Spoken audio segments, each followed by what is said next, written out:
Ya. Bueno, chicos, durante el transcurso de la semana anterior y esta semana hemos estado viendo a manera de realizar la evaluación diagnóstica lo que son los aspectos generales de microbiología. Empezamos diciendo, ¿no es cierto?, analizando lo que es microbiología, la palabra microbiología, que estudia la ciencia, y como vimos ya, la microbiología es la ciencia que estudia a los microorganismos.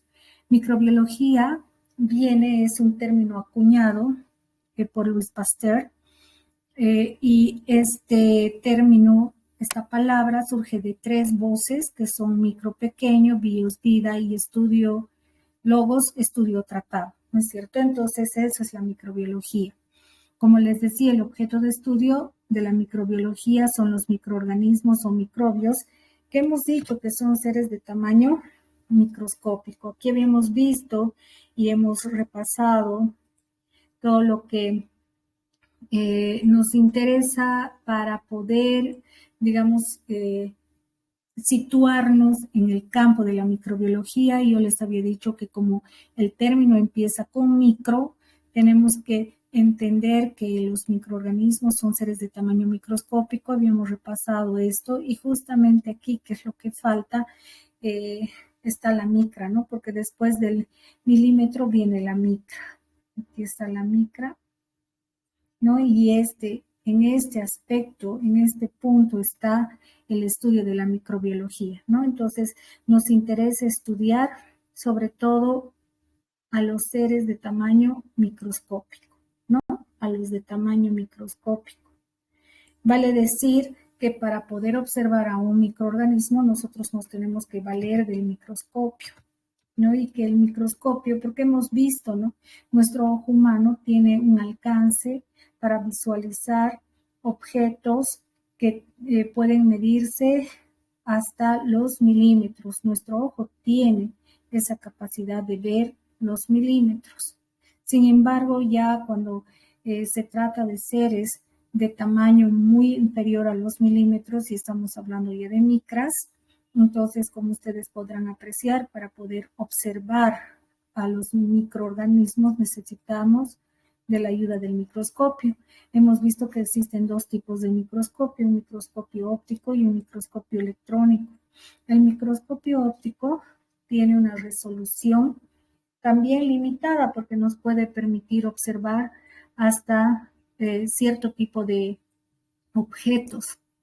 Y el microscopio electrónico, que tiene mayor resolución, nos permite observar objetos mucho más pequeños, ¿no? Ya desde el orden de los nanómetros, los angstroms, hasta los picómetros, ¿no? Entonces su resolución es muy alta, amplifica una imagen en 100.000, 200.000, hasta 300.000 veces más. En cambio, un microscopio óptico, como ustedes verán aquí, yo les he traído estos lentecitos, inclusive acá.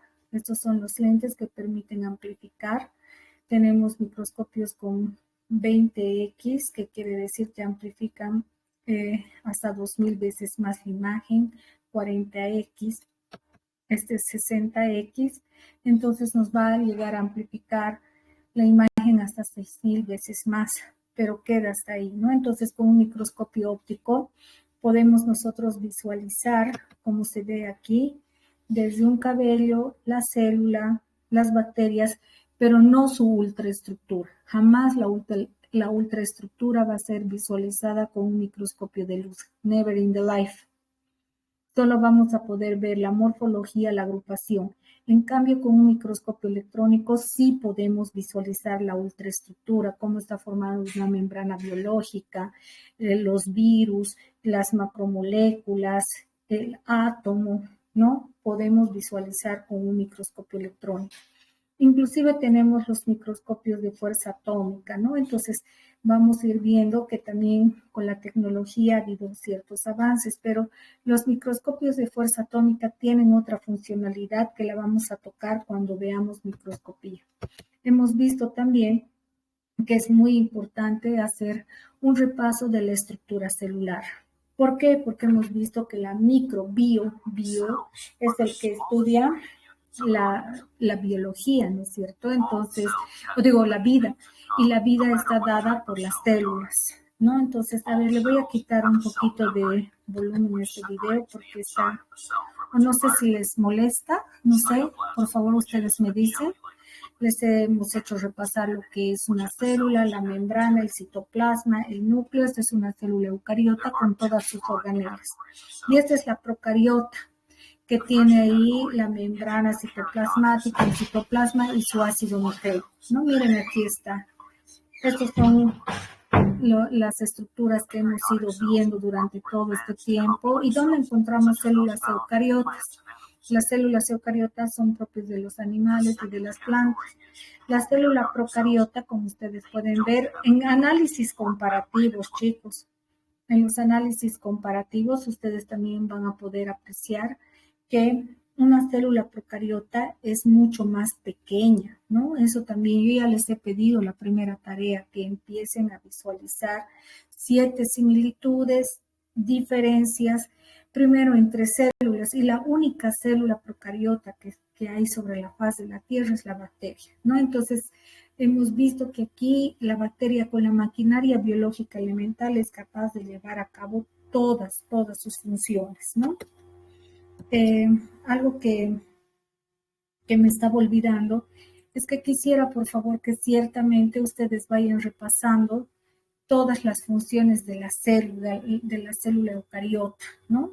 Eso sí, ya lo hemos visto y quiero que lo repasen. Quiero que repasen qué función tiene, por ejemplo, un ribosoma, la mitocondria, todo eso, porque yo quiero que ustedes estén muy seguros de todo lo que vayamos a avanzar.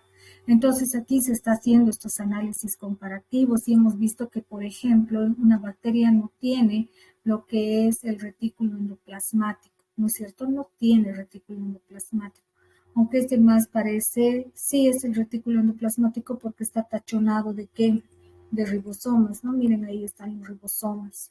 Entonces, este es un retículo endoplasmático rugoso, tampoco tiene lo que sería el aparato de Golgi, tampoco tiene los centriolos, tampoco tiene mitocondrias, tampoco tiene lisosomas, tampoco posee lo que son el aparato, digo, el retículo endoplasmático liso, no tiene la membrana nuclear, no tiene nucleolo, no tiene microtúbulos, no tiene microfilamentos, ¿no? Eso hemos ido viendo en el transcurso de la semana. Entonces, ¿qué es un microorganismo? Es un ser de tamaño microscópico con la maquinaria biológica elemental.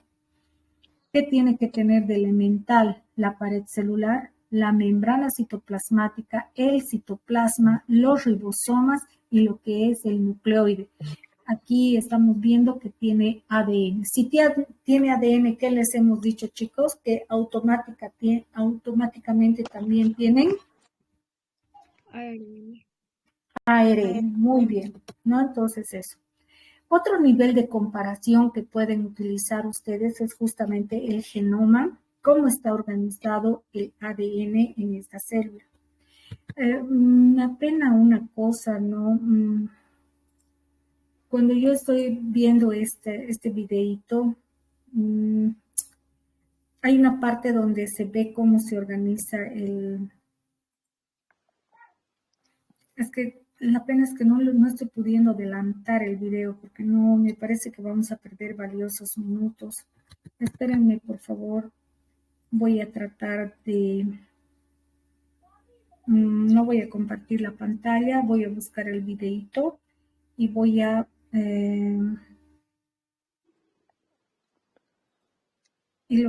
se los voy a mostrar para que ustedes puedan apreciar lo que quiero que aprecien. A ver dónde está. Aquí está.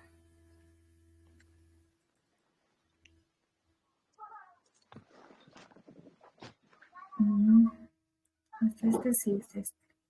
Aquí también me va a permitir quitarle el sonido porque no quiero que suene. La descripción está en inglés. Vuelvo aquí y vuelvo a compartir. Van a disculpar. Si tuvieran alguna duda, por favor les pido que interrumpan y me digan, por favor, quisiera que vuelva a repetir eso, ¿ya? Entonces acá ustedes estaban viendo la célula, ahí está, justo esto es lo que quiero que vean. Por ejemplo, un nivel de comparación importante es también el tamaño, ¿no? Ustedes están viendo acá el tamaño que hay, ¿no? Ahí está la célula eucariota y la procariota. Tamaño, ese es un nivel de comparación también. Cosas que tienen en común, ¿se acuerdan? ¿Qué cosas tienen en común? La membrana. Membrana, el citoplasma, Ribosomas. ribosoma. Las organelas y el material genético. No todas las organelas, ¿no?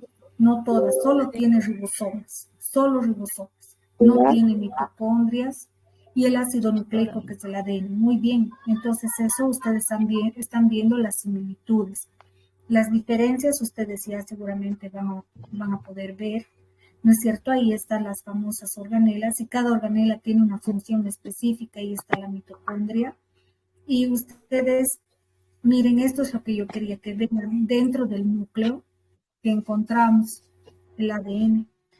El ADN, cuando está laxo, como ustedes están viendo, está así cuando se va a expresar, ¿ya? Conocido como cromatina.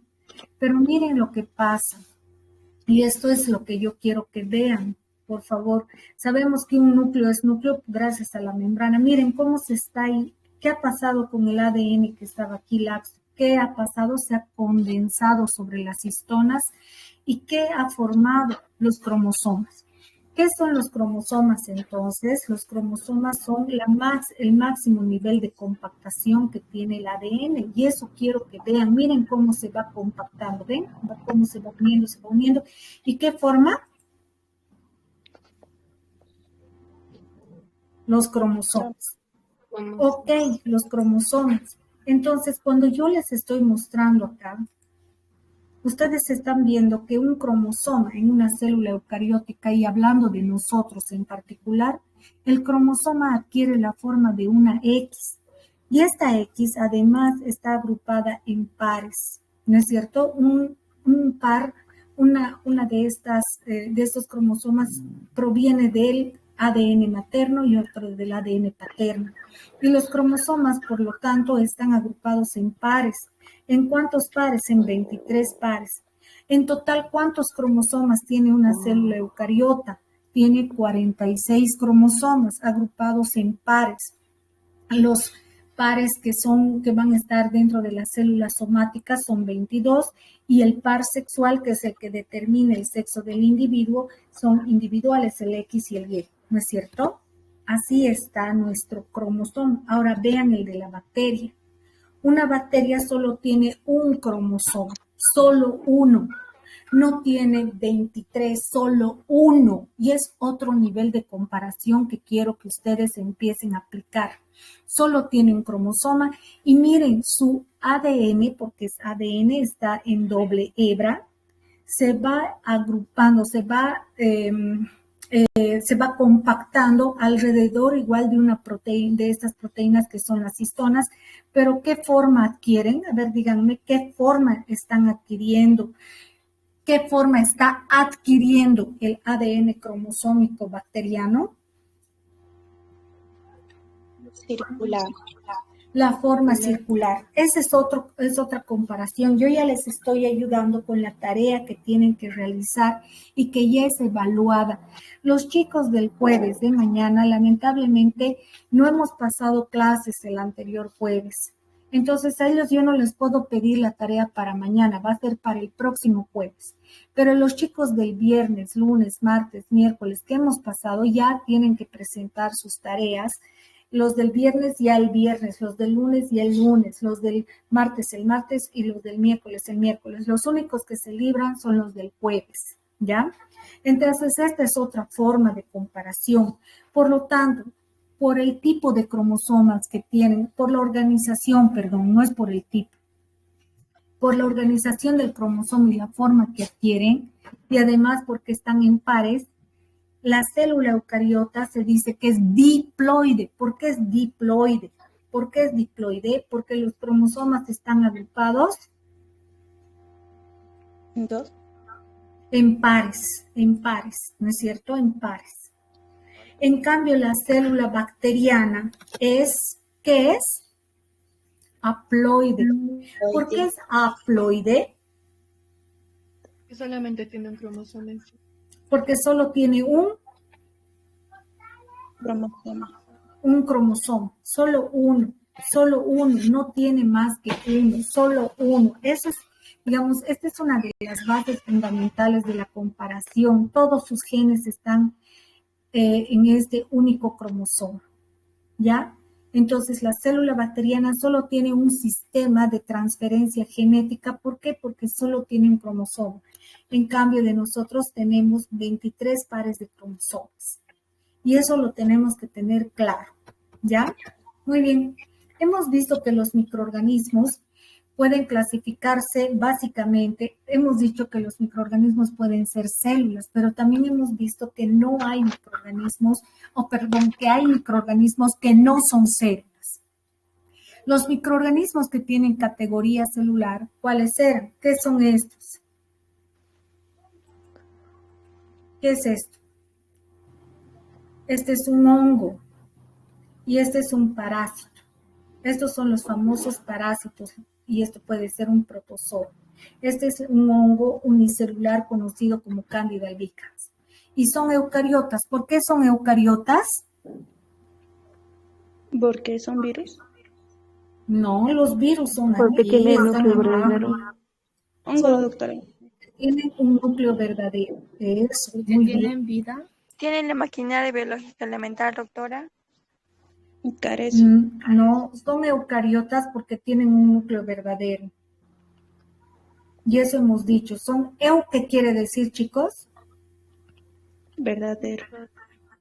Verdadero núcleo, ¿no? Cuando yo agarro y muestro esta imagen, la imagen que he mostrado acá, hace notar que esta célula tiene sí un núcleo verdadero, esta no tiene un núcleo verdadero, ¿sí? Por eso, ¿qué es esa célula? Es una célula que tiene un núcleo verdadero. Las que tienen núcleo verdadero, ¿qué se llaman? ¿Qué se llama? Se llama eucariotas. Miren, por ejemplo, aquí está el hongo que les estaba diciendo. Ahí está su núcleo, ahí está su membrana nuclear. Y esto la hace una célula eucariota. Este es un microorganismo que está en boca y que nos puede causar todas estas enfermedades que voy a hablar más adelante. ¿Ya? Entonces, los hongos que son células eucariotas. Y los parásitos también son eucarióticos. La única que no es una célula eucariota y es procariota, es la Bacteria. bacteria. ¿Y han escuchado la canción que les he pedido que vayan? Bacteria. ¿Han buscado o no han buscado la canción? ¿Han encontrado? ¿Han encontrado o no? Todavía no. Yo les voy a pedir porque tienen que buscarme la canción. ¿Por qué le vamos a dedicar esa canción a la bacteria? Porque es la única, doctora. Porque es la única célula Procariota. procariota. ¿Qué quiere decir procariota?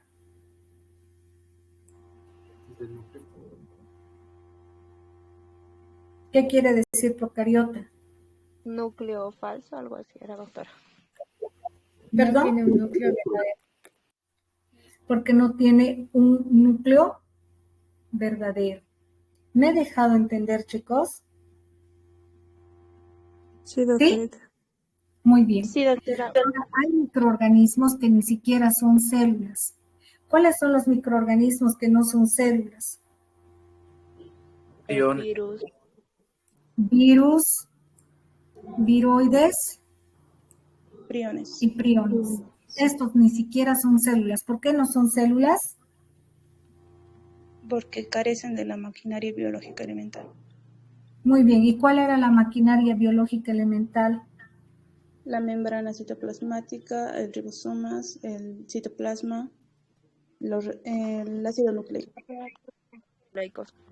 Muy bien. Bien, las bacterias, ¿qué tienen además de membrana, citoplasma, ribosomas? ¿Qué tienen? Pared celular. Esa es la maquinaria biológica elemental. Los virus ni siquiera tienen membrana, pero aquí hay un virus que tiene membrana.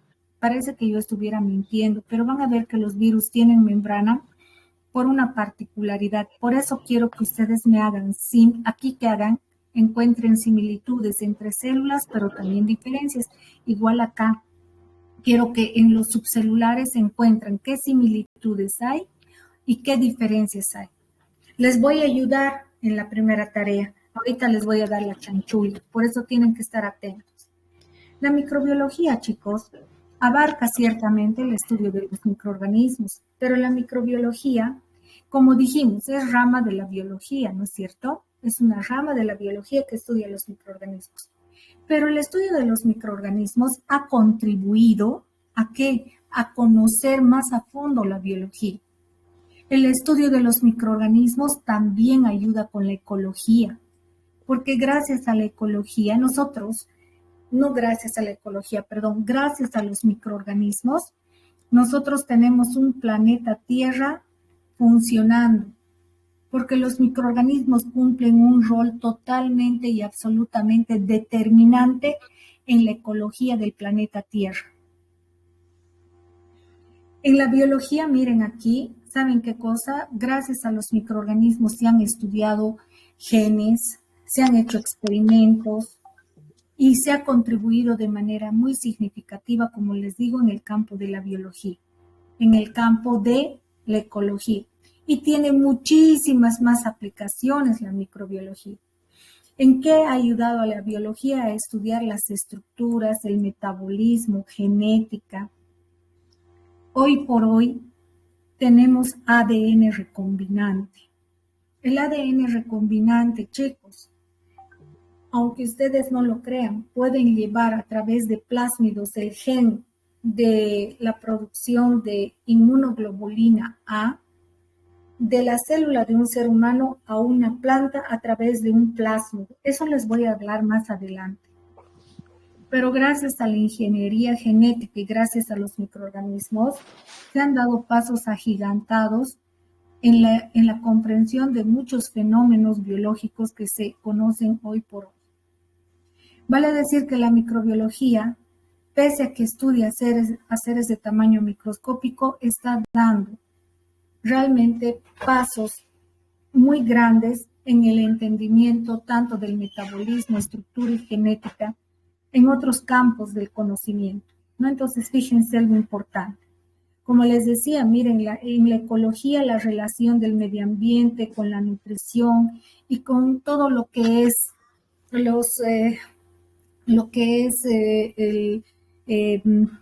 miren, chicos, cuando se bota, por ejemplo, una basura orgánica, ¿quién degrada la basura? Ese pedazo digamos, de cáscara de plátano. Estamos hablando de ciclos, del ciclo del carbono, del ciclo del nitrógeno, de procesos degradativos, de procesos depurativos. ¿Y saben quién ayuda? Los microorganismos. Ahora en la noche ustedes visualicen cómo está el ambiente, más aún cuando se trata de días calientes. Existe una gran cantidad, una masa de smog que rodea toda la ciudad. Pero al día siguiente, a las 5 de la mañana, ustedes pueden visualizar todo el cielo está totalmente despejado. No me van a decir que San Pedro ha barrido el cielo. No, son los microorganismos ambientales que van a través de su ciclo del carbono, el ciclo del nitrógeno, van limpiando todo ese gas, todo ese polvo, todo. Los microorganismos ayudan y ayudan mucho, ¿no? Entonces, fíjense que eso tenemos que empezar a ver la medicina. O sea, en el campo de la medicina, y esto es lo que nos llega a nosotros, porque la medicina abarca la odontología, bioquímica y la medicina propiamente dicha. ¿Por qué estamos estudiando microbiología en un pensum de odontología, porque los microorganismos tienen implicaciones tanto en la salud como en la enfermedad. Por lo tanto, tenemos que conocer a detalle a estos microorganismos. Y no solamente en los seres humanos, ¿no es cierto? Vamos a hablar en veterinaria, tienen que saber también los veterinarios qué está pasando con los animales que llegan a su consulta. En las plantas, en la biotecnología. Ustedes saben que hay no saben las grandes plantaciones de tabaco, de banano y todo pueden ser devastados por una plaga de microorganismos. Entonces sí, también nosotros, la microbiología contribuye a lo que es la parte ya de botánica, de agricultura, agronomía. Por eso están aquí los cultivos, en la biotecnología. En biotecnología no se imaginan, hay plantas que degradan plástico. Y eso están utilizando ahora para limpiar los mares. Obviamente tienen que ser bacterias saprofíticas, porque imagínense meter una bacteria que degrade plástico y después que cause infecciones en las ballenas, delfines, qué sé yo. Todo tiene que ver por eso con el estudio genético. Hay que estudiar la genética de esas bacterias antes de aplicarlas a un campo determinado. Y ni qué hablar de los quimioterapios. ¿De dónde surgen los antibióticos? De los propios microorganismos. Son los propios microorganismos que sintetizan sustancias químicas que son utilizadas contra otros microorganismos. Y como les he dicho, el gran boom de los boones es la ingeniería genética. Entonces, todo es desde el campo de acción de la microbiología. Nosotros somos seres que estamos plagados de gérmenes, pero estos gérmenes son gérmenes bondadosos, saprobios, que nos ayudan a mantener nuestros estados de salud, inclusive nuestros estados de salud mental. Estados de depresión de personas que tienen estados de depresión, personas que tienen esquizofrenia. Se ha visto que con probióticos se revierte la situación. ¿Dónde encontramos probióticos? En el kefir, en el yogurt. Ahora están, si ustedes se fijan y entran al internet, una avalancha de propuestas de probióticos con 50 billones de bacterias, donde están bacterias saprofíticas que ayudan inclusive a producir vitamina K, ayudan en estados como les decía, el Bifidobacterium infantis, el Bifidobacterium adolescentis. No saben, chicos, cómo ayudan a que vaya inclusive su sistema de ánimo mejorando. Obviamente tienen que consultar con un profesional de la salud, pero la microbiota que está asociada a nosotros nos ayuda desde todo punto de vista. Ya les decía, el primer cerebro está en nuestro cerebro, pero el segundo cerebro, porque hasta parece un cerebro, es nuestro intestino. Y es que aquí encontramos tantas bacterias asociadas a nosotros que el autor y el que ha denominado a este conjunto de bacterias como microbioma humano ha sugerido que nosotros ya deberíamos estudiar los genes de las bacterias incorporadas a nuestros genes. Y les voy a dar el artículo para que lo lean, porque es bastante interesante. Los problemas de gastritis, problemas hasta de cáncer de colon han sido revertidos, aunque ustedes no crean. ¿Por dónde salen estas bacterias? Las enterobacterias. Se llaman enterobacterias no porque estén enteras. El gastroenterológico se llama así porque estudia problemas del estómago y del intestino. Entonces, ¿qué quiere decir enterobacteria? Bacteria que habita en nuestros intestinos. Y estas bacterias pueden salir por heces fecales a través del recto. Se ha visto, chicos, les voy a dar artículos, que haciendo, ¿cómo se llama esto?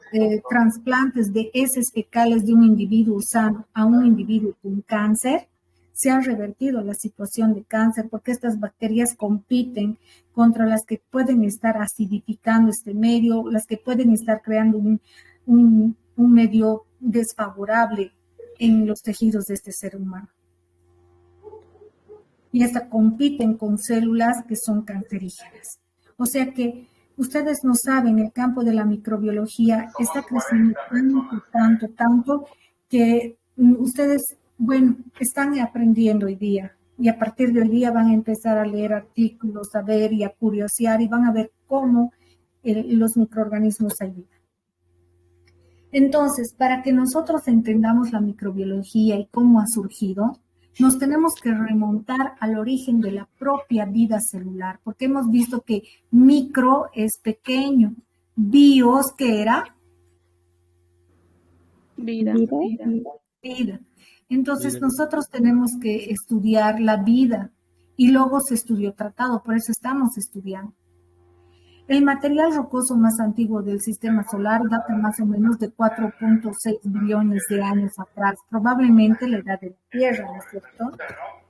A ver, hay alguien con su micrófono abierto, ¿no? Voy a pedir, por favor, muy respetuosamente que apaguen sus...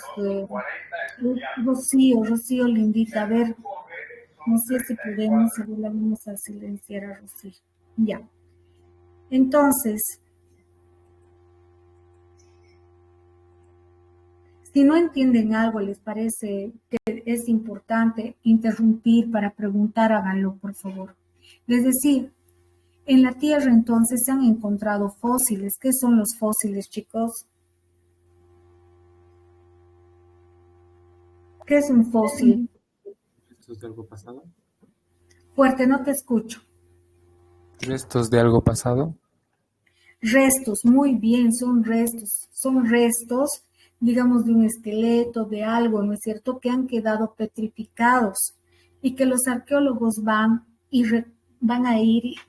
buscan y recopilan estos restos, ¿no? Esos son los famosos fósiles. Aunque ustedes no crean, han encontrado fósiles de las células. ¿Y saben cuál ha sido la célula más antigua y la primera célula que ha estado sobre la faz de la Tierra? Las bacterias. Aquí les voy a mostrar, este es un esquema que he encontrado en un artículo, donde se ve lo que ha pasado con la evolución de la Tierra, ¿no es cierto? Y empezamos, ¿dónde? Acá empezamos. Dice aquí, estamos hablando de los primeros homínidos, dice, ¿no es cierto? Aquí están los dinosaurios, pero fíjense lo primero, porque estas son las capas finales. ¿Qué es lo primero que ha habido? Vayamos, el color lila. ¿Qué es el color lila? Más o menos la edad de la Tierra son, hemos visto cuántos billones de años. Miren, aquí está la formación de la Tierra, de la Luna y todo ahí está, ¿no? Entonces estamos hablando desde la creación de la Tierra propiamente dicho. Y miren aquí dice, este es el principio de la vida, dice. Aquí va a empezar la vida. ¿Y qué es lo que se ha encontrado? Se ha encontrado que dentro de esas células más primitivas estaban las bacterias, ¿no? Entonces ahí dice, por eso hablan, ¿no es cierto?, la formación de la Luna, principio de la vida, y lo primero que aquí están identificando son las células procariotas. Las primeras células en habitar la superficie terrestre han sido las bacterias. Después, miren, en azul, viene aquí en azul, vemos que ha aparecido, recién han aparecido las células eucariotas. Después, en color celeste, estamos viendo la vida multicelular. Después, en color verde, los animales, luego tenemos las plantas, los mamíferos y el ser humano, ¿no es cierto? Entonces, cuando nosotros vemos el origen de la vida, estamos reconociendo que el primer ser, ¿no es cierto? Aquí está la Tierra, la Luna, y el primer ser que ha habitado la faz de la Tierra había sido una célula Procariota. Y después hay procariotas que producen fotosíntesis. Luego hay una expansión, ¿no es cierto? Aquí, y miren, después de varios años, siglos, recién aparece la célula eucariota. Pero miren, aquí dice que hay unos eventos. ¿no? Están aquí estos eventos como la oxidación y todo que vamos a ir viendo, pero aquí aparece ya la célula eucariota. Luego los protozoos, que son parásitos, los hongos, las esponjas, ¿no? Luego vienen los animales, los pescados, los anfibios, los dinosaurios, ¿no es cierto? Ahí están más animales, las plantas, y miren, después recién aparece el ser humano, el Homo sapiens. ¿No? Entonces aquí nos está dando a entender, y no solo un artículo, son varios artículos donde se reconoce que los primeros seres habitantes de la faz de la Tierra son las bacterias, son las células eucariotas. Aquí hay uno, a ver, si ustedes hacen un descubrimiento importante, es nomás, pues, ¿no? Importante que nosotros vayamos y reconozcamos a quienes se consideran como padres de la microbiología. Y aquí yo les voy a mostrar a ustedes a uno de los principales autores científicos y considerados padres de la microbiología. Uno de estos es Louis Pasteur. ¿Qué hace Louis Pasteur? Louis Pasteur empieza a dar el origen de la vida, empieza a explicar el origen de la vida. ¿Qué pasa? Que antes, o sea, este es un artículo que ya ha sido dilucidado, ha sido muy bien estudiado, pero en el origen propio de la vida, los investigadores y los sabios de ese entonces explicaban que la vida surgía de una forma espontánea. Decía, por ejemplo, las piedras están en el suelo, ¿por qué? Porque han surgido del suelo y se reproducen las piedras. Es por eso que hay tanta piedra en la tierra. Esa era la teoría de la generación espontánea. Si hay moscas, han surgido de la tierra. Entonces, Louis Pasteur dice, a ver, vamos a ver si ciertamente esta teoría tiene asidero, tiene una explicación científica. Entonces, ¿qué hizo él? Él es uno de los padres de la microbiología porque le encantaba estudiar todo lo relacionado justo a esta área. Y puso aquí, como van a ver, un caldo de cultivo. ¿Qué es un caldo de cultivo? Y esto en materiales de laboratorio de microbiología se conoce como balón, ¿ya? Este balón entonces fue llenado con un caldo de cultivo que él preparó. ¿Qué es un caldo? Un caldo es una sustancia nutritiva. Hasta nuestros tiempos, cuando tomamos caldo de gallina, de pollo, cuando estamos enfermos, nos dan nuestras mamás caldos para ayudarnos a fortalecernos y todo, ¿no es cierto? Siempre hay caldos. Los caldos tienen que ser entendidos entonces como sustancias nutritivas. Ahora, este señor dice, bueno, como él ya tenía una idea de que habían microorganismos y que los microorganismos, porque saben que, chicos, vamos a ver, inclusive antes de hablar de Louis Pasteur, les voy a mostrar otro video que es bien importante, no importante, pero sí digamos que va a ayudar a entender un poquito acerca de lo que voy a hablar. Porque ustedes tal vez, yo ya me estoy yendo a Louis Pasteur para explicar el origen de la vida, pero aquí les voy a pasar un video. Quiero pasarles este otro video para que vean cómo es la organización, o digo el tamaño de un microorganismo, esto no se los he pasado. Entonces aquí ya. Para que vean el campo de la microbiología, es bien dinámico y es para que ustedes entiendan lo que voy a hablar. Entonces voy a volver a compartir. Me voy a dar este espacio, van a disculpar, para que puedan entender el campo de la microbiología.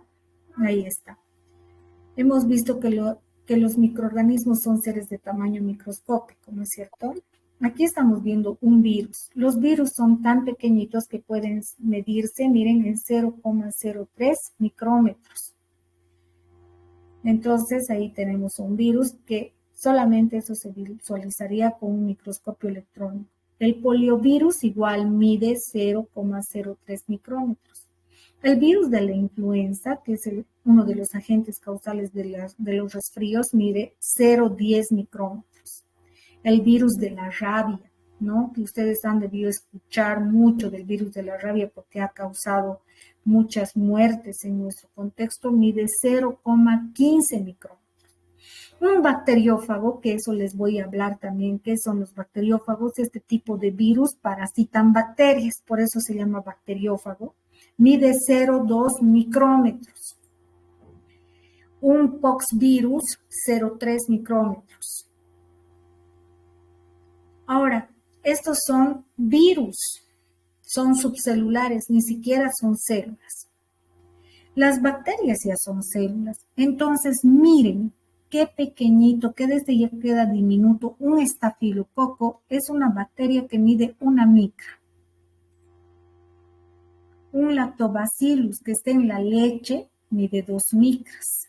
Escherichia coli que está en nuestro intestino igual 2 micras. Aparte tiene fimbrias y flagelos. Un glóbulo rojo nuestro, ¿cuánto había sabido medir? 8 micras. 8 micras. Y eso que es una de las células más pequeñas que tenemos. Un hongo, como es la Candida albicans, ya son 10 micras. Miren cómo quedan ya los virus. Una célula de la piel, 30 micras. Un espermatozoide, claro que aquí que se está midiendo en longitud, 60 micras. Una partícula de polen, 90. Nuestra neurona, miren, nuestra neurona había sido bastante grandecita, 100 micras.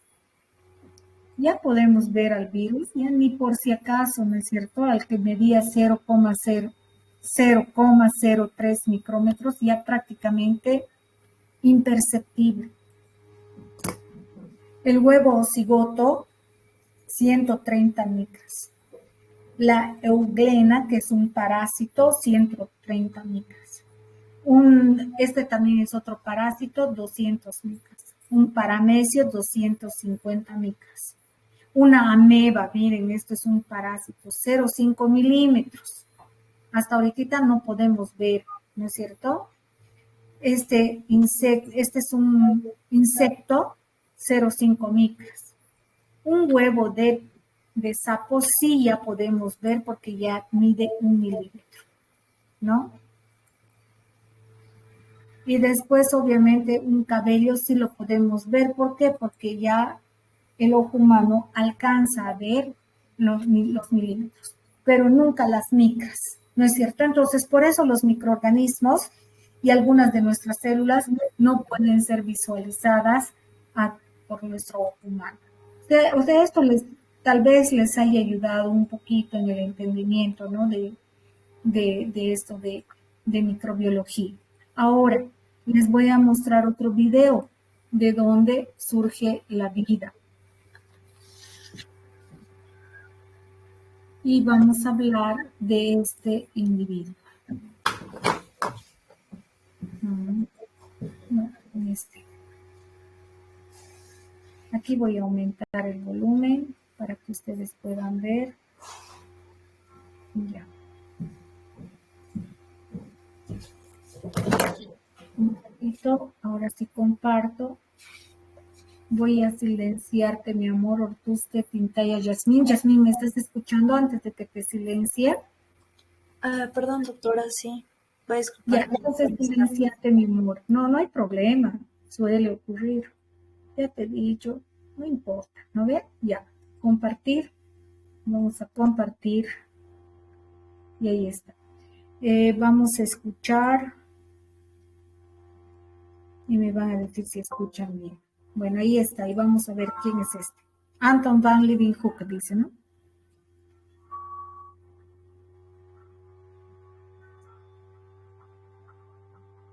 A menudo se dice de las principales figuras de la historia de la medicina que hicieron sus descubrimientos a hombros de gigantes. Estudiaron en grandes instituciones, aprendieron de grandes mentes y se basaron en las visiones y observaciones de aquellos que les precedieron. Anton van Leeuwenhoek fue una clara excepción. Sin haber estudiado jamás medicina o ciencia alguna, hizo extraordinarios descubrimientos usando únicamente sus ojos, su imaginación y un diminuto microscopio hecho a mano. más interesante de Van Leeuwenhoek es que era pañero. Tenía una pintoresca tienda de telas. También era conserje municipal y se interesó en construir microscopios. Anton van Leeuwenhoek nació y creció en la pequeña ciudad holandesa de Delft en la segunda mitad del siglo XVII. A la edad de 30 años empezó a pulir lentes y hacer microscopios rudimentarios por diversión. Mucha gente cree que Van Leeuwenhoek inventó el microscopio, pero en realidad Zacharias Jensen fue el primero en describir los principios del microscopio en 1590. De hecho, unos 50 años antes de Van Leeuwenhoek, la gente ya miraba a través de microscopios. La gran diferencia es que los solían utilizar para mirar cosas que podían ver a simple vista con sus propios ojos, pero más claramente.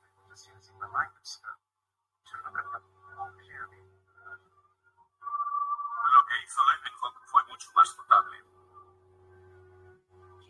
Empezó puliendo lentes. ¿Por qué? ¿Quién sabe? Eso forma parte de su ser profundo, es algo que no podemos explicar. Y luego tuvo la idea de utilizarlas para mirar algo que nadie había visto. Si pudiera establecerse algún principio sobre cómo hacer un descubrimiento científico, sería utilizar un nuevo instrumento para mirar donde no se ha hecho antes. Y esto fue lo que hizo Leeuwenhoek, y lo que descubrió fue sorprendente.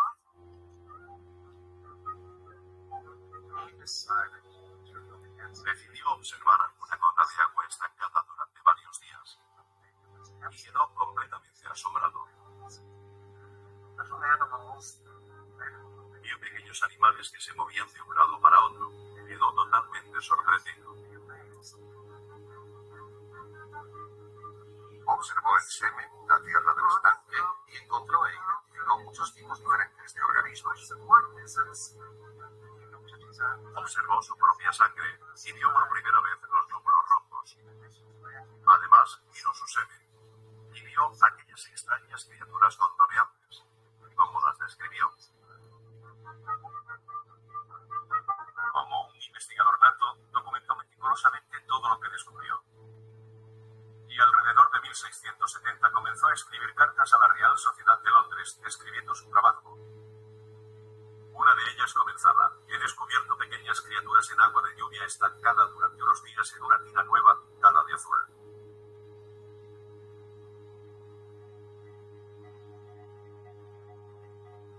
Continuaba describiendo todas las increíbles cosas que había observado con sus lentes. En la Real Sociedad no fueron nada receptivos. Los profesionales siempre son despectivos con aquellas personas a las que consideran entrometidas. Pues en la época de Leeuwenhoek no era muy diferente. Para la reputada gente de Londres, ¿qué iban a pensar ellos? Los miembros de la Real Sociedad reaccionaron de forma hostil escribiendo: aquí tenemos la carta de un inculto pañero holandés a quien no conocemos, en la que afirma haber descubierto miles de animales en una diminuta gota de agua de lluvia. Debe enviarnos la comprobación de estos resultados por otros en quienes podamos confiar. Todas las personalidades de la ciudad fueron a mirar a través del microscopio, incluidos los clérigos. Todos escribieron a la Real Sociedad, confirmando que era cierto. Cuando mostró a sus invitados el vinagre al microscopio, algunos de ellos encontraron el espectáculo tan repugnante que juraron no volver a tomarlo jamás. Leeuwenhoek escribió más tarde y debería contar a esa gente que hay más animales viviendo en la suciedad de los dientes de un hombre que hombres en todo el reino.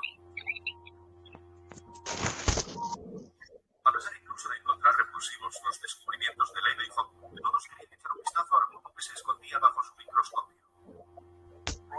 Toda la realeza europea visitó su tienda para mirar a través de su microscopio y ver el mundo invisible. Incluso la reina María de Inglaterra acudió a su establecimiento para hacerlo. Finalmente, después de enviar decenas de cartas a la Real Sociedad, Robert Hooke, el propio microscopista de la Real Sociedad, confirmó los hallazgos de Leeuwenhoek. La augusta corporación que originalmente lo había rechazado lo aceptó como uno de los suyos.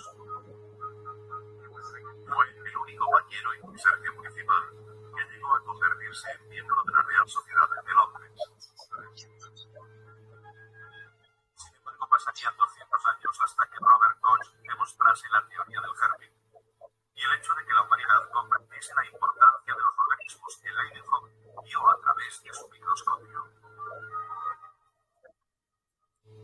Bueno, han visto, ¿no? O sea, si ustedes analizan, había gente, como lo han dicho en el reportaje, hay personas que no creen, ¿no es cierto? Son personas que agarran y siempre los científicos son un poco despectivos con respecto a otras personas que las consideran entrometidas, son siempre despectivos. ¿No? Entonces, fíjense, un pañero, ¿saben qué es un pañero? Porque por ahí hemos aplicado términos donde ustedes ni siquiera entienden qué es un pañero. ¿Se ha entendido qué es un pañero? No, doctora. Un pañero es aquella persona que vende telas. Entonces, este señor era un señor muy acomodado, era conserje de la ciudad, tenía mucha plata. Y en su tiempo libre, ¿qué había sabido hacer?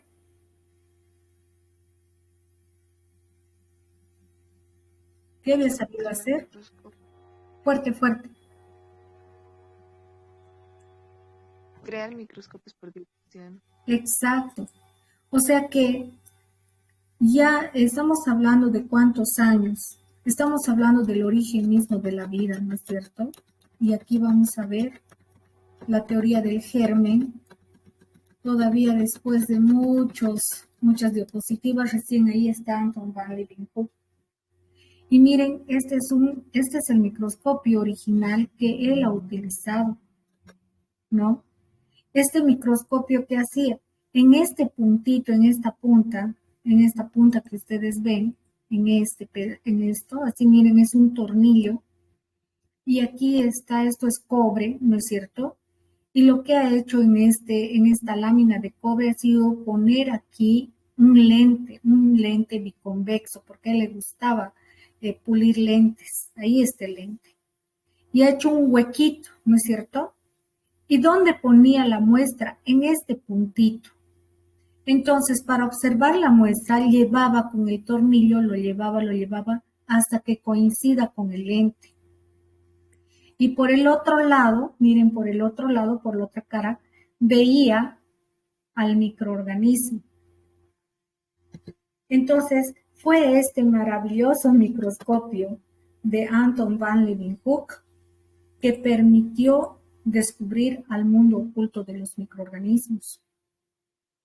Antes de que Anton van Leeuwenhoek tuvieron que pasar 200 años para que el propio Robert Hooke diga que sí y demuestre la teoría del germen, que había microorganismos, tuvieron que pasar 200 años para dar realmente la teoría de los microorganismos. Pero fue este microscopio, ¿no es cierto? Y ahí está recién el video de cazador de microorganismos, se llama el video que les hemos dado para que ustedes entiendan.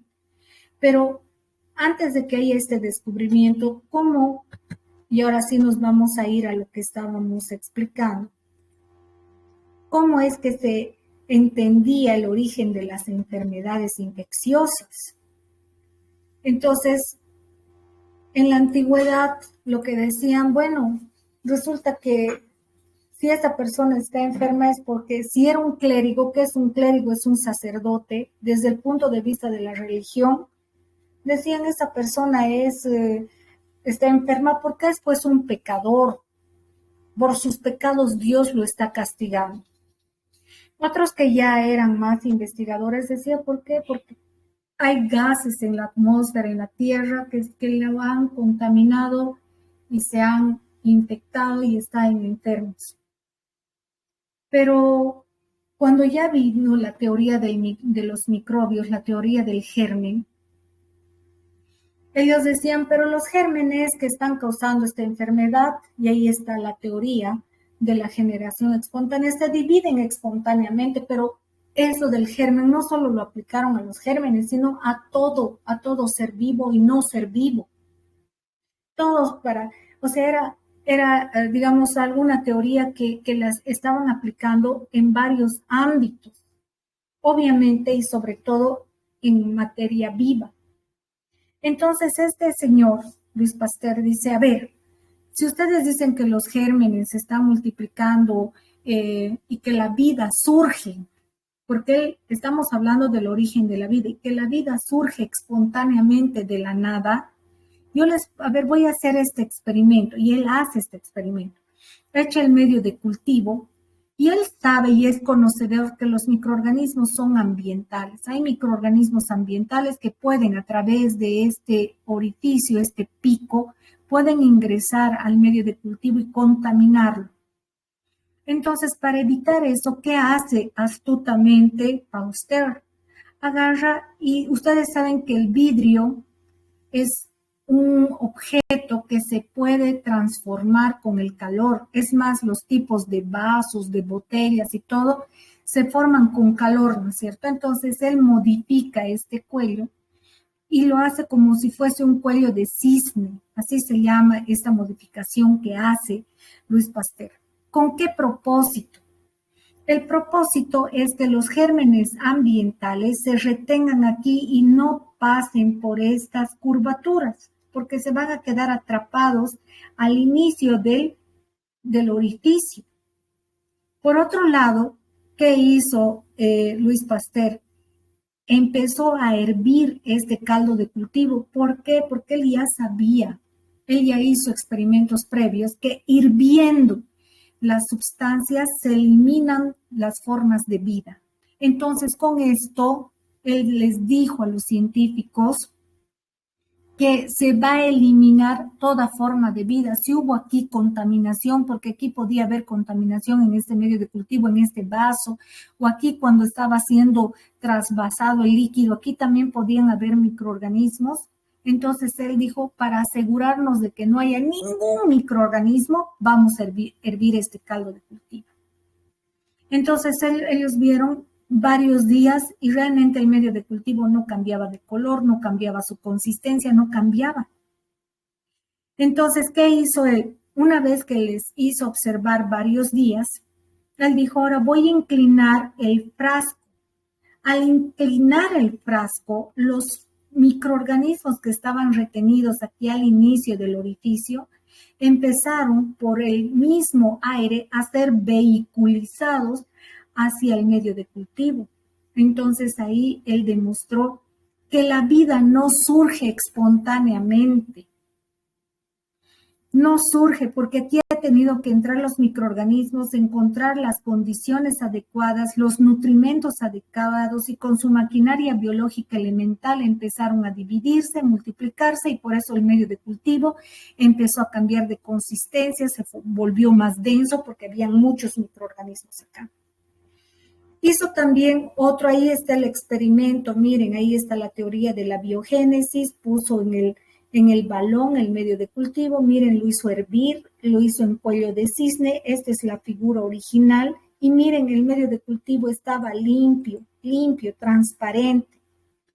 Cuando cambia y hace que los microorganismos se vehiculicen con el aire y vayan aquí al medio de cultivo, obviamente el medio de cultivo empezó a cambiar de consistencia, ¿no es cierto? Y empezó a haber crecimiento microbiano. ¿Qué hizo además? Antiguamente pensaban, ¿qué pasa cuando tenemos, digamos, un pedazo de carne?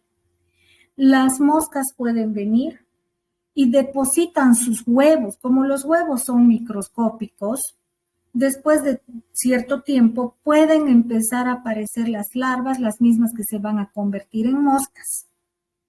Y por este fenómeno inicial, por eso dijeron, pero esta es la generación espontánea, de un pedazo de carne está surgiendo la vida. Miren aquí las moscas, cómo están saliendo las moscas. Entonces, él, ¿qué hizo? Dijo, bueno, voy a demostrar que no es así. Entonces, puso el pedazo de carne, le puso esta tela que separaba a las moscas y evitó que las moscas vayan a depositar sus larvas, sus huevos a la carne. Es más, cerró herméticamente este frasco y de esa manera él puso una observación y dijo, a ver, ¿cuánto tiempo más quieren que nosotros veamos la carne? No van a surgir las moscas. En cambio, miren aquí, si esto estuviese abierto, va a pasar esto. Es más, atraídas por el olor, pueden poner sus huevos aquí y aquí va a surgir, pero en esta que está tapada herméticamente nunca va a haber la generación espontánea a la cual ustedes se refieren. Entonces, ¿qué hizo él? Hizo varios experimentos en los cuales él demostró que no hay tal generación espontánea. No, la vida no puede surgir a partir de una sustancia o de un objeto inerte. La vida surge ciertamente, pero no, esta teoría de la generación espontánea fue derogada gracias a las investigaciones de Louis Pasteur, ¿no? Entonces él demostró, y ahí está en su laboratorio, y él demuestra que no hay tal generación espontánea. ¿Y de dónde surge la vida en sí? Porque, o sea, la célula es la unidad básica de vida. Pero ¿de dónde surge la célula? ¿Cómo se forma la célula? Entonces, nos remontamos, y este señor, Oparin, en 1920, y Haldane, que es otro investigador, proponen cuál ha sido el origen de la misma célula. Y para eso se basan en otra teoría, que es la teoría de la evolución química prebiótica. Para eso hicieron un experimento.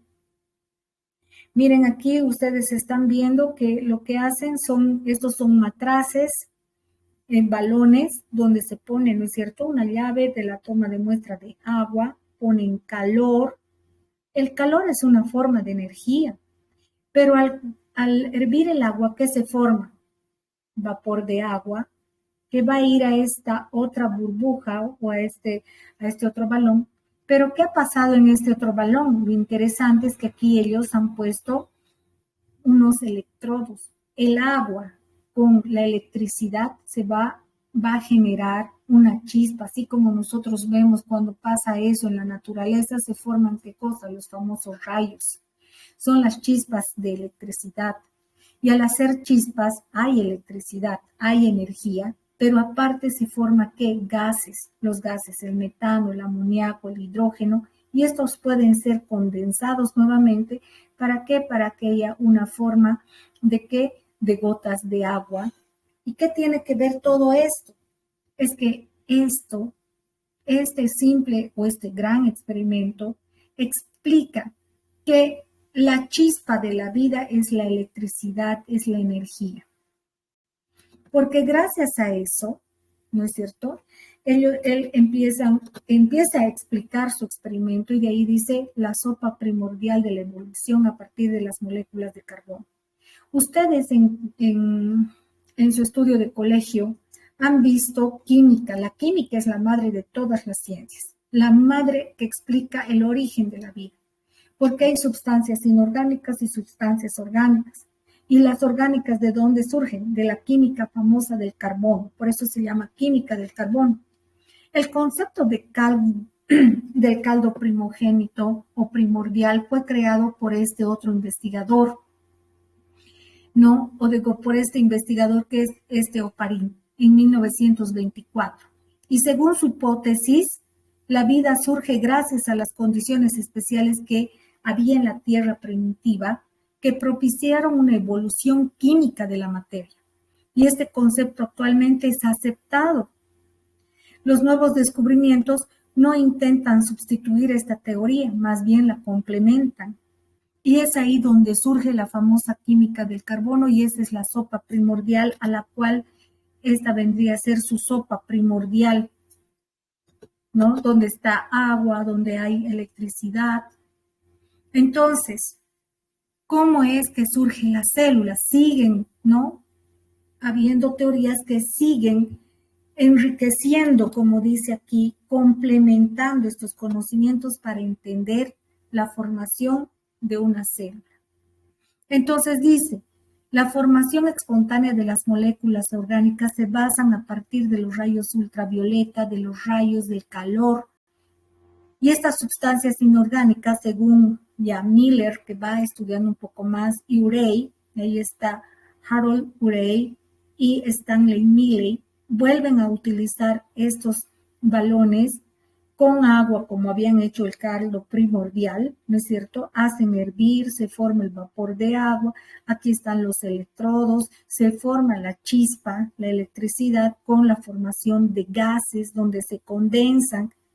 Pero al hacer todo este proceso, lo que ellos observaron es que estas sustancias que se han formado tienen carbono y estos van a ir formando y van a ir agrupándose en moléculas cada vez más grandes, los cuales van a ir a formar los denominados aminoácidos.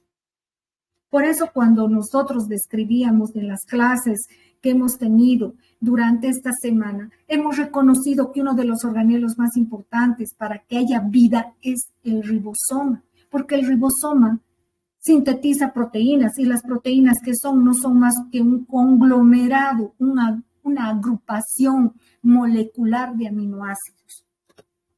Entonces empezaron a aparecer las moléculas. Empezaron con estas chispas y todo, estas chispas, esto que estamos describiendo, empieza a unir moléculas. Y ese proceso de unión de moléculas se llama polimerización. Se van polimerizando, uniendo estos compuestos orgánicos. Se van uniendo los aminoácidos. Después, los aminoácidos, las proteínas forman parte de las membranas biológicas. Por supuesto, una membrana biológica está formada por una doble capa de fosfolípidos. Porque estas proteínas pueden tener sistemas catalíticos, porque hemos dicho que las proteínas son moléculas de vida que forman, biosintetizan moléculas, pero también pueden tener actividad enzimática. Una enzima es una proteína. Entonces, aunque ustedes no lo crean, se empezaron a unir estas chispas, a formar aminoácidos, luego el famoso ADN. Las membranas biológicas. Vale decir que el origen de la vida se da por la atmósfera primitiva gracias a fenómenos naturales que permiten condensar las moléculas en moléculas más grandes, en biomoléculas que forman membranas y de ahí la célula. Por lo tanto, el origen de una célula se basa en estas teorías. Entonces, vemos que hay esa evolución de la biosíntesis a partir de moléculas. Y una de las moléculas más estudiadas fue la genética en genética molecular, fue el ARN, porque inicialmente pensaron que el ARN era el que contenía toda la información. ¿Por qué? Porque a partir del ARN se forman las proteínas. Pero posterior a ese descubrimiento, dijeron no, en realidad lo que pensábamos que a partir del ADN está la primera información genética, no, la información genética pasa al ADN.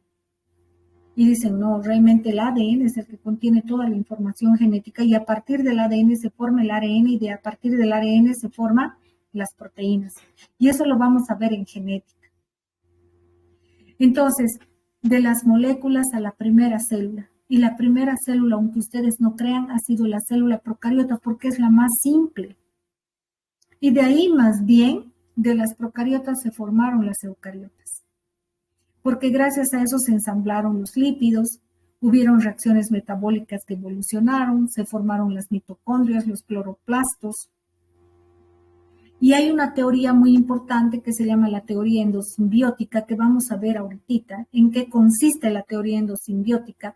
Estamos hablando de las proteínas que actúan, como ya les he dicho, como catalizadores o enzimas. Y el ARN actúa como el intermediario entre ambos. ¿Por qué? Porque de ADN, el ADN es el portador del código genético gracias a las bases de nitrógeno. Y quien copia la información genética es una enzima que se llama ARN polimerasa, forma el ARN que copia el código genético y el que lo interpreta es el ribosoma. Por eso es tan importante un ribosoma, porque si no hubiese un ribosoma, ¿quién interpretaría el código genético? Y el código genético es interpretado como la traducción. ¿Y qué es la traducción? La formación de proteínas. Y las proteínas son moléculas de vida.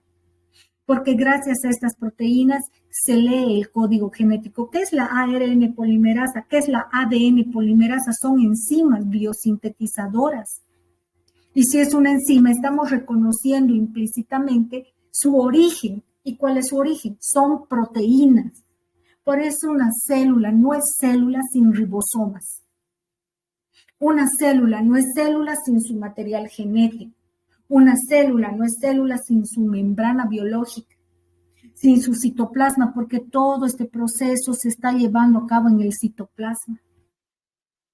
Por eso es indispensable que para conocer la microbiología tenemos que entender la maquinaria biológica elemental. Conociendo esto vamos a poder atacar a las bacterias. Pero si nos equivocamos, podemos también dañar nuestras células, porque nuestras células también tienen ADN, nuestras células también tienen ARN, Sí, ahorita también hay tienen ribosomas. clases. ¿Perdón? ¿Perdón, mi amor? ¿Qué me dices? No, nada, doctora, perdón. Ya. Entonces les estaba diciendo que esto es indispensable que lo conozcamos. Entonces, ¿de dónde había surgido la vida, la célula? ¿De dónde había surgido? ¿Célula? ¿De dónde? De las ¿De dónde surge? Sopa primordial. De eso, muy bien, muy atentos. A ver, ¿quiénes me han respondido? Han sido 2 personas. Yo voy a premiar a los que están atentos. ¿Por qué no? Era un compañero y una señorita. ¿Quién dijo al principio que no lo escuché muy bien, pero que participó? ¿Puede volver a identificarse, por favor? ¿Puedes volver a hablar? Sí, doctora. Vázquez Hidalgo y Arispe Ovidio, ¿no? Doctorita, yo también le dije. Era Jasmine, doctora, si no me equivoco. Choque, Vilca. Ya, son 3 entonces, ¿no? Se van a llevar puntos. Yo le dije. La sopa primordial. ¿Quién me dijo la sopa primordial? Jasmine. Jazmín. Muy bien, Jazmín. Entonces te has llevado puntos, Jazmín. ¿Y quién me dijo algo? Era un compañero. Vázquez Hidalgo, ¿tú hablaste o López? Era yo. Vázquez, ¿no? Sí, doctorita.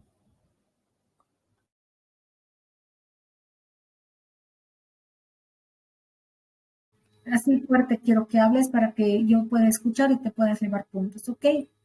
Muy bien.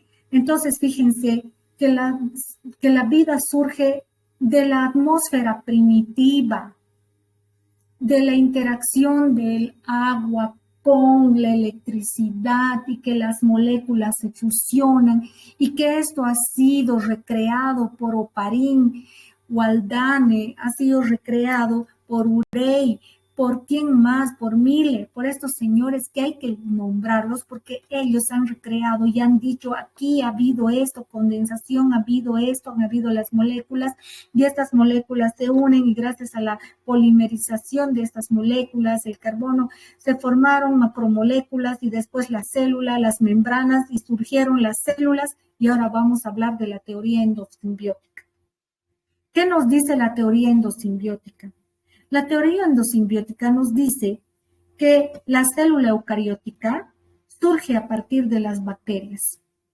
Sí, ellos dicen eso, pero ¿cómo es esto? O sea, ¿cómo que una bacteria va a dar origen a una célula eucariótica? En este esquema, nosotros podemos visualizar que este es un antecesor universal. Si ustedes se fijan, no tiene un núcleo verdadero, sí tiene una concentración de ADN. Este es un eucariota, supuestamente es el antecesor, es decir, a la verdadera célula, porque aquí recién se ve el verdadero núcleo. Entonces, esto se cree que esto era un tipo de bacteria que había. Vale decir que todos, absolutamente todos los seres vivos, incluidas las bacterias, surgen de un antecesor universal. Y que después esta teoría se llama endo, porque va a endocitar ¿a quién? A bacterias, en este caso aerobias. Una bacteria aerobia es aquella que vive en contacto con el oxígeno. Y al ser esta opsonizada, aunque ustedes no lo crean, y según todo lo que se ha estudiado hasta el momento, esta bacteria aerobia constituye la famosa mitocondria. Esta es la mitocondria. Por eso la mitocondria tiene ADN propio. Es un organelo y es el único organelo que tiene ADN propio, aparte del núcleo. Entonces, esta teoría sí tiene una fuerte evidencia científica. Las mitocondrias, entonces, ¿qué son? No son más que bacterias aerobias endocitadas. Y después, como ustedes están viendo, estas van a ir formando ¿qué cosa?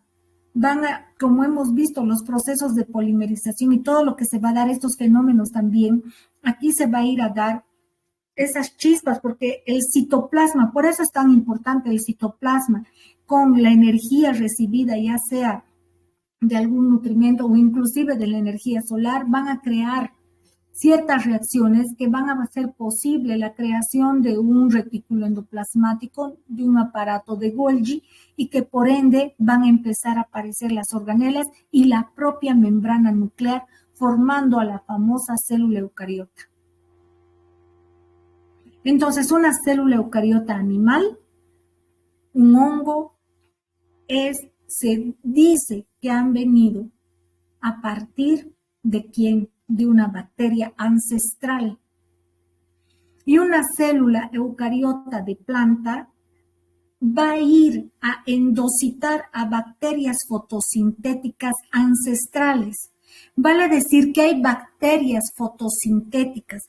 Cuando yo les hablaba del origen de la vida y les había mostrado este esquemita, ¿no es cierto?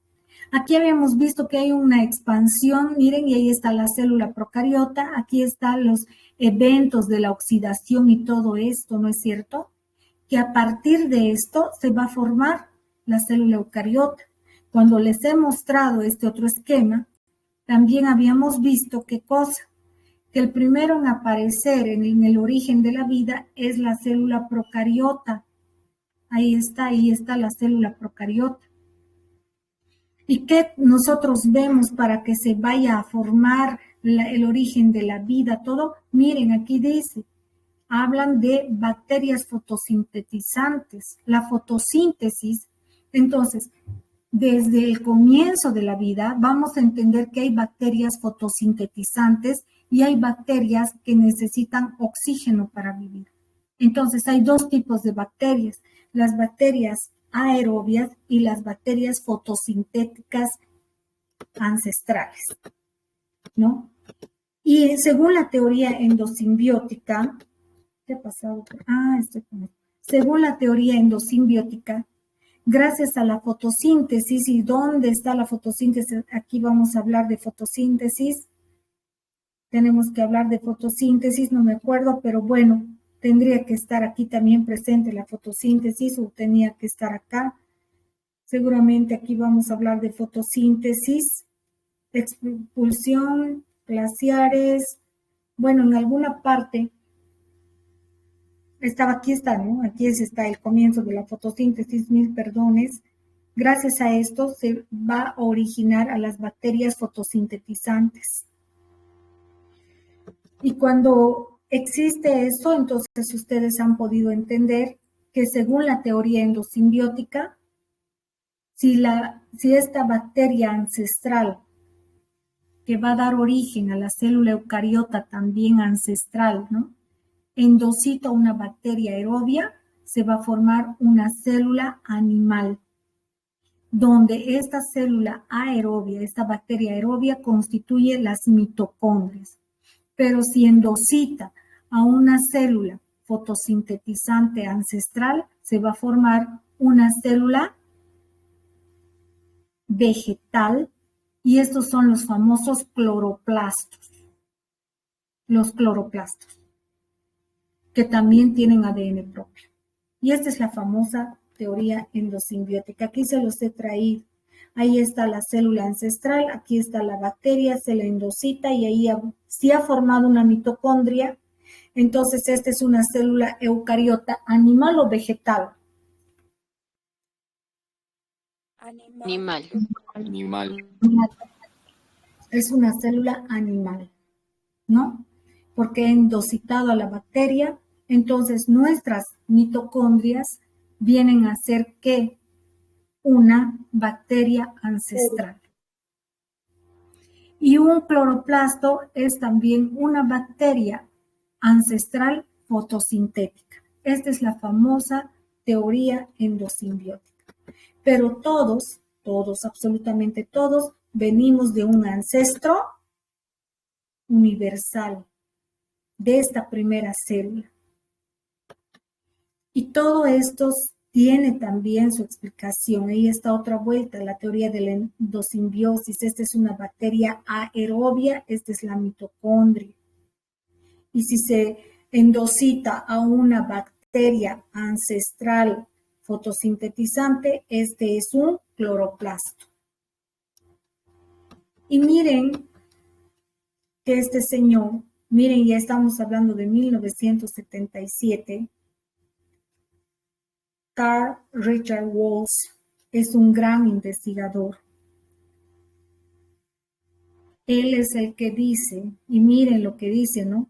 Todos venimos y considera el significado filogenético de la secuencia del ARN ribosomal procariótico. Él dice que hace este esquema, él es el que propone este esquema. Todos venimos de un ancestro en común. Y si nosotros analizamos este origen, vamos a encontrar, yo les había mencionado que hay dos tipos de células sobre la faz de la Tierra. La célula eucariota y la célula procariota. Pero gracias a este investigador, surge un tercer grupo de células que se llaman las archeas, que son la mezcla de eucariotas y procariotas. Tienen genomas eucarióticos y procarióticos, es una amalgama. Hemos visto que dentro de las células eucariotas son aquellas que tienen núcleo verdadero. ¿Y quiénes tienen núcleo verdadero? Hemos visto ya dentro, inclusive hemos separado los microorganismos, obviamente los animales, las plantas, son prototipos de células eucarióticas. Pero dentro de los microorganismos que vamos a estudiar tenemos a los hongos. ¿Y quiénes más eran eucarióticos, chicos? Protozoos, Los parásitos, ¿no es cierto? Los parásitos. Y todos estos que están viendo aquí ustedes, toditos estos de aquí, son parásitos. Las ciliatas, las amebas, la euglea, toditos estos son parásitos. Entonces, dentro de los eucariotas están los animales, las plantas, los hongos y los parásitos.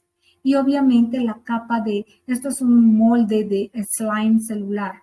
O sea, van a haber células que van a estar formando biofilms, ¿no? Y ahí ya. Pero todo esto son las células eucariotas. Y esto lo hemos dado en el transcurso de la semana pasada. De hecho, ya no vamos a estudiar a los animales porque nosotros no estamos estudiando veterinaria, no estamos estudiando ni siquiera biología. Tampoco estamos estudiando botánica, estamos estudiando odontología. ¿Y con qué nos vamos a quedar? Con los hongos microscópicos, que son objeto de estudio y que sí hay en boca, con los parásitos, que van a ver que hay algunos parásitos de interés odontológico. Pero por sobre todo, ¿con quién nos quedamos? Con las bacterias. Y las bacterias son un tipo de célula procariota. Según Walsh y colaboradores, nosotros ya no deberíamos referirnos a las células como células, sino como dominios, Y hay 3 dominios, el dominio bacteria, el dominio eucaria y el dominio archaea.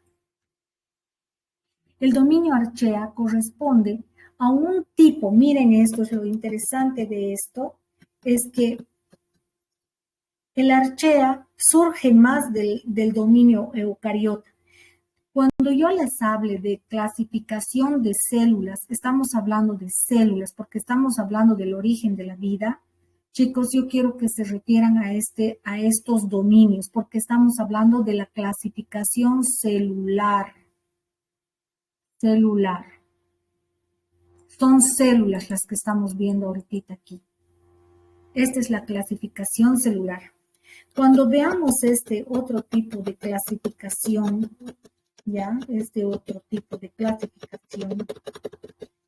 este es de la clasificación de los seres vivos, es otra cosa.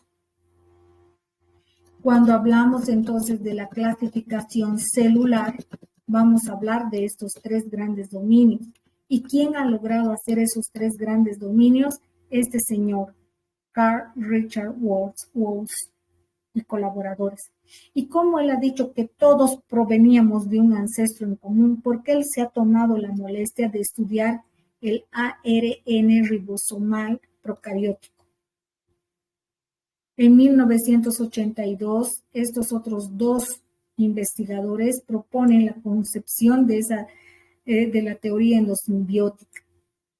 Otra vuelta en 1990, este mismo señor propone entonces que hay 3 reinos celulares o dominios. Estoy hablando por eso de células, no de de seres pluricelulares todavía, solamente de células. Y él dice, ya no hay solo 2 células, señoras y señores. Hay 3 dominios celulares, que son el dominio archaea, el dominio eucaria y el dominio bacteria. Y él inicialmente los llama, ¿no ve? Archobacterias, eubacterias como bacterias verdaderas y eucariotes. Y estos 3 tipos de células proceden de un antecesor común que se conoce como LUCA. LUCA viene de la sigla de inglés que quiere decir último ancestro en común. Último ancestro en común. Ul viene de último, ¿no ve? Last universal. Común antecesor. Este es el famoso LUCA. Y este es el LUCA. Esto viene aquí, es el antecesor común y hay 3 dominios celulares. El dominio eucaria, el dominio archaea y el dominio bacteria. En el dominio eucaria ya hemos dicho está el dominio de las plantas, de los animales, pero sobre todo hongos y parásitos. Este es parásito y este es parásito. En las bacterias vamos a tener a las bacterias gram positivas, a las bacterias gram negativas, a las proteobacterias, a las cianobacterias, a la flavobacteria. Vamos a tener a las bacterias verdes no sulfonadas, pero las que nos van a interesar por nuestro campo de estudio son las bacterias gram positivas, gram negativas, sobre todo. Y las archaeas son las que abundan sobre el planeta Tierra. Son las células más abundantes sobre el planeta Tierra. Las archaeas se han conocido como microorganismos extremófilos porque viven en condiciones extremas. Pueden vivir en un volcán, pueden vivir en el Polo Norte. En el volcán porque viven en temperaturas altas, por eso son termófilas extremas. O pueden vivir en condiciones de vida bajo cero. Las metanógenas que viven, ¿no es cierto?, en contacto con metano. Las halófilas que pueden vivir en el salar en concentraciones salinas pero súper extremas. Por eso las archaeas nunca, jamás, never in the life van a causar enfermedad en un ser humano ni en un ser vivo, porque viven en condiciones extremas. Si piensan ustedes que una archea podría causarme enfermedad, estamos equivocados porque mi cuerpo tiene una temperatura de 37 grados centígrados y para que esta bacteria viva necesita temperatura extrema de 50, 70, 80, 100 grados centígrados. Y solamente entonces puede vivir en volcanes o puede necesitar vivir bajo 0 grados centígrados. Mi cuerpo nunca le va a dar una condición de vida, jamás. Por más que yo transpire y mi transpiración sea salada, jamás le voy a dar pues una condición de vida, porque son microorganismos extremófilos. ¿Ya? Y así ha habido clasificaciones de todo, estamos viendo, y este es lo que les quería mostrar un poquito, qué es lo que quiero que jueguen a lo que es lo diferente o lo que es común. Aquí ya les estoy dando un ejemplo de células, pero aquí en realidad no son células, ya son características de los seres vivos, porque una cosa es clasificar a las células y otra, muy diferente, es clasificar a los seres vivos. Y para clasificar a los seres vivos hay otra historia que se las voy a contar en clases desde aquí, clasificación de los seres vivos. ¿Ya? Entonces, esta clasificación de los seres vivos es otra historia. La clasificación que implica también a las células, obviamente, implica a las células.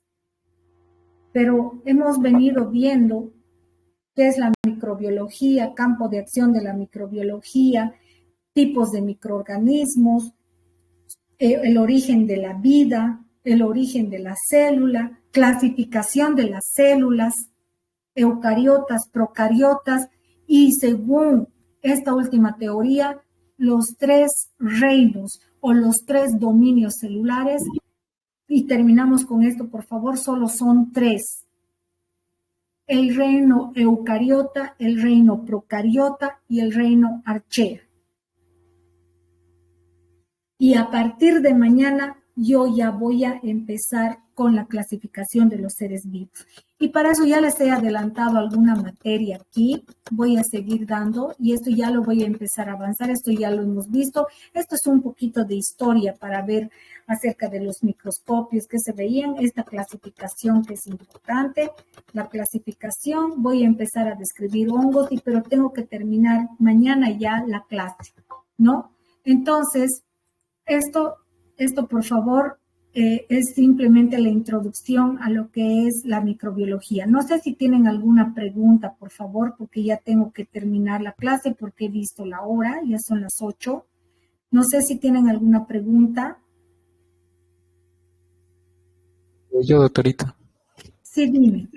Ese antecesor universal que usted menciona era una célula procariota, ¿verdad?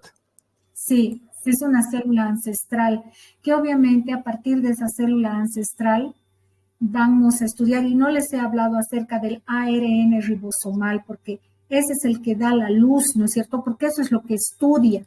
Este señor Woese lo que hace es agarrar una bacteria, aísla una archea, una célula que vive en condiciones extremas, y una célula humana. Y lo que hace es sacar el ARN ribosomal, y en los 3 tipos de célula es el mismo. Por eso él dice, todos provenimos de un ancestro en común, todos. Y de ahí viene la teoría endosimbiótica y todo lo que les he explicado. Pero todos venimos de un ancestro en común. En otras palabras, provenimos de una célula procariota ancestral. Porque la primera célula que se ha encontrado en los fósiles era una célula Procariota. Así que el cuento continúa, chicos. El cuento continúa. Por favor, no quiero que por nada de este mundo, se